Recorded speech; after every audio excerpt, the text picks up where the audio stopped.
So, I'm a huge fan of badass chicks. Like, chicks doing work and just sitting some people down. I'm a huge fan of badass chicks, which is, I guess, why I liked Taboo Tattoo Episode 1.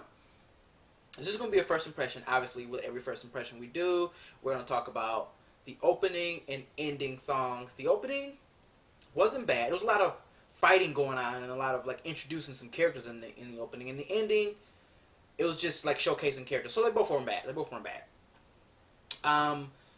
The anime in general seems like it's going to focus solely on the action-based aspect of it.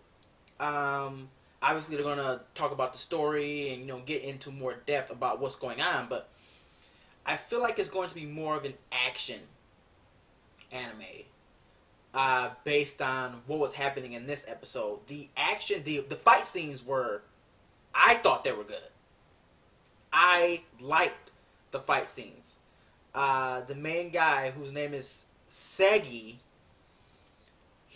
I was under the impression that he was going to be the typical protagonist who thought he may still be, who thinks he's stronger than he actually is.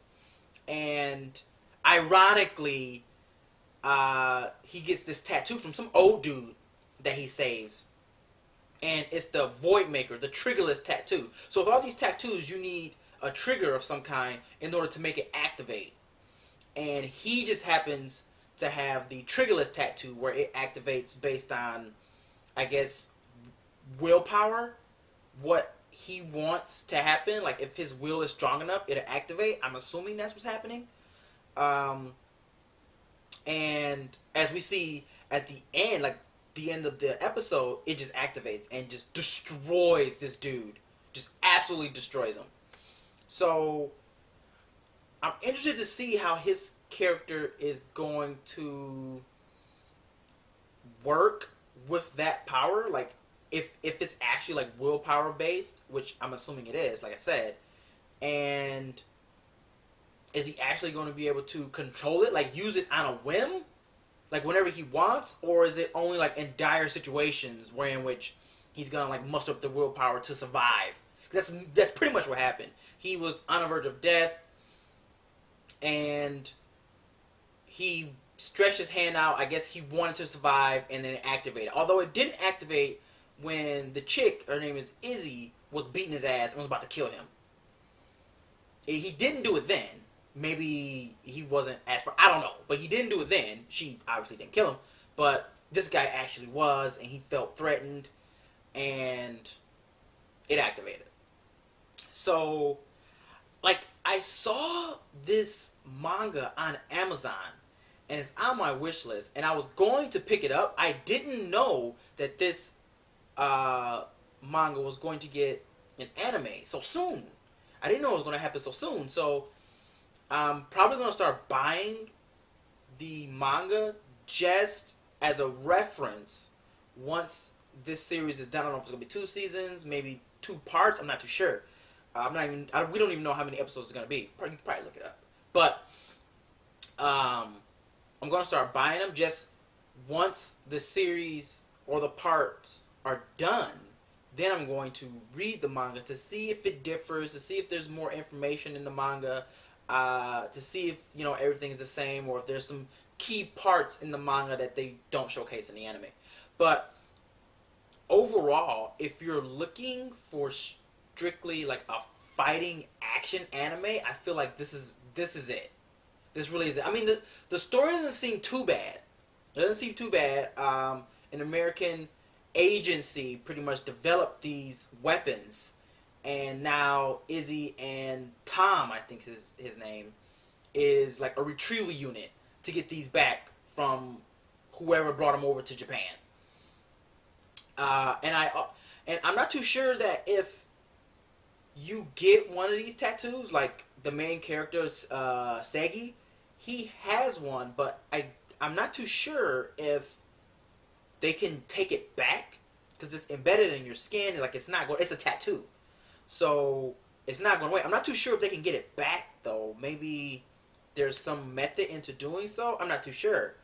But once they have it, I would assume they have it. These guys are obviously a retrieval unit, so there has to be some method in which they get them back. So we'll see what happens with that. Like I said, action-based anime. The story doesn't seem too bad, but I feel like it's mainly going to focus on the fighting, the action aspect of it, which is fine as long as it's decent, which in this first episode I thought it was pretty solid.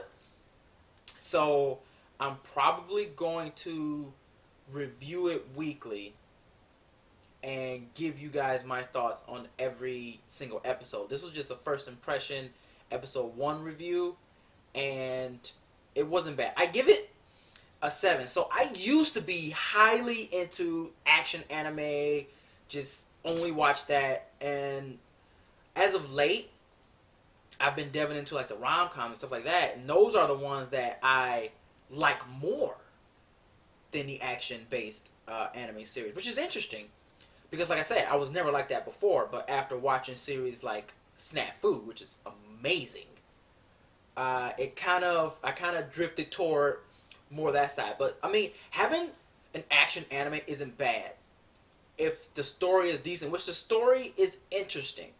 I'm interested about it, so I give it like a 7.5 or 8. Like it wasn't bad. The action was good. The pacing was pretty solid, and I'm interested in it. But let me know what you guys think. Have you read the manga at all? Was this episode kind of similar to how the manga started off, or maybe different? Are you interested in watching this series or picking up the manga first and then reading that and then watching this series? Let me know what you guys think in the comment section below. But as always, that's it for me today. Feel free to, like I said, comment, subscribe, tell your friends. Taboo Tattoo is pretty solid. It's pretty solid. But that's it for me. Have a good one, people.